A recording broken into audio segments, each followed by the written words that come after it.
Hey ladies, hello Virtuous Living. All right, let's learn how to can up some butter. Now this is Rebel canning, so this is not a method of canning that is recommended by the FDA, but I learned this a while ago. I have tested this. It works, and with this method, you are able to keep your butter shelf stable in your pantry for 5 years, as long as it's in a dark, cool place. This is great for grid down scenarios where you're cooking by candlelight or cooking by maybe a little butane stove or something like that. At least you have butter if your freezer goes out or your fridge goes out. So the first thing we're going to do is take all of your butter. I'm just doing 4 1-pound blocks. And I'm gonna put it in this pot. This is one of my favorite pots. This is my grandmother's old pot. I've already washed my jars here. I've washed them I washed mine in a little bit of Dawn and a little bit of vinegar. I've washed them and I'm gonna put them in the oven upside down to dry and also to heat up the jars. I'm gonna put them in the oven on 220 degrees. These will dry and heat up while the butter is melting. All right, ladies, so the mason jars are in the oven. I'm gonna go ahead and turn this to maybe in the middle on medium low. This butter will start melting and I'm going to stir it gently to make sure it does not burn. I'm actually gonna turn it down because my stove's a little crazy. Do it a little bit lower than that. And this should only take maybe about 15 minutes or so, if that, at a low temperature to let it melt. Now I am using unsalted butter because I feel like I can always add salt, always add other flavors. So try to use unsalted butter, but I don't know why it wouldn't work with salted butter. It should work just the same. All right, everybody, so here is the butter. Still melting, not all the way melted, but it's getting there. It's only been about maybe 10 minutes or so. I'm now just gonna take my jars with a towel and turn, I can't do this with one hand. I'm gonna turn them all over and put them back in the oven so they can get dry on the inside. All right, so it is all melted. And guess what I did already? I spilled some on the stove. You guys already know me. Okay, so you're gonna take this fat here and you're gonna put it in a bowl. I'm doing this one-handed. I've heard some people say it doesn't really matter. I've taken it off just because that's the way I learned to do it. But today I saw a lady. I'm just putting it here in this bowl, and this is my grandmother's old bowl, so this is a special bowl to me as well. I literally was raised at going to her home and using the same bowl, so it makes me happy to use as well.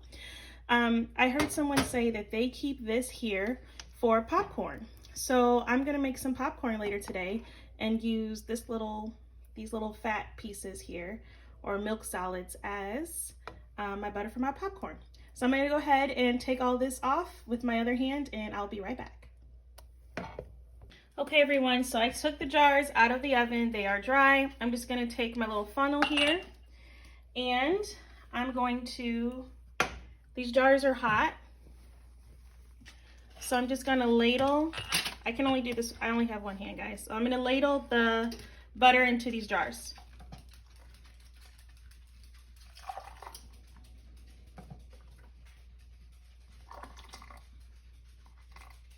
Okay, just like that.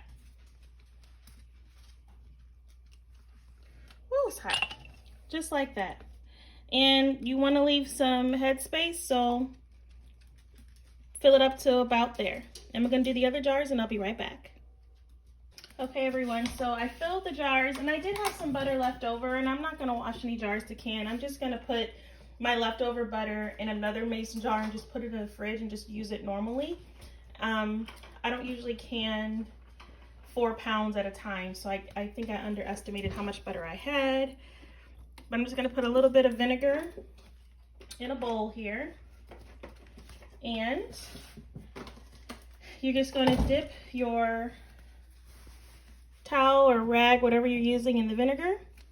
And you're just going to gently wipe around the rim of each jar. This is going to remove anything that's on the jar lid so that you can get a good seal. Okay, everyone, I wiped all of them down with vinegar. Now I'm just gonna put on all of the rings and lids. Now, when you can stuff, they usually tell you don't put these rings on because it can, I've heard many different reasons, but you want to do this just until you get the seal, and you'll take them off while they're in your pantry. I'm not gonna lie, sometimes I don't take mine off, and that's not safe, but all right, so put them all on. Okay, everyone, so this is what it will look like, and it's going to take a minute for you to get a seal. So let you hear something. If you hear that, you know that you do not have a seal. So leave this on your counter, and every 20 minutes, you're going to take a towel and you're just going to invert it gently. Every 20 minutes, do that with all of the jars. And as the day goes by, you're going to start healing the jars seal. And then in a few hours, I'm going to show you what they look like and how you know when your jars are sealed. I also wanted to add to make sure your lids are dry, because I had to manually dry a few. As you can see, there's some water spots over there. So make sure your lids are dry before you put them on, and don't worry about the water spots. Okay, it's been a few hours and I have been turning them and they are solid. So let's check the seals. Take the band off. Remember that sound we were making earlier? No sound, and you should be able to lift it by its top. That's how you know that the seal is there. Lift it by its top. Now, when you open it, check all of them. Make sure all of them have sealed. And let me show you what it sounds like when you open them. I'll go ahead and open one for demonstration purposes.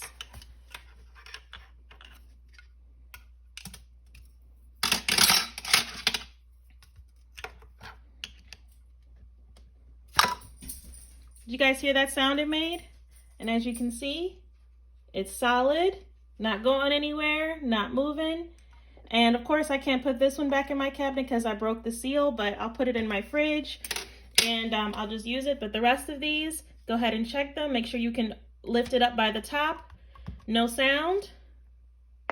The one we just opened has a sound. The one that's sealed, no sound. This will last for 5 years in your cabinets, ladies, as long as your cabinets are cool and dark. Happy emergency prepping.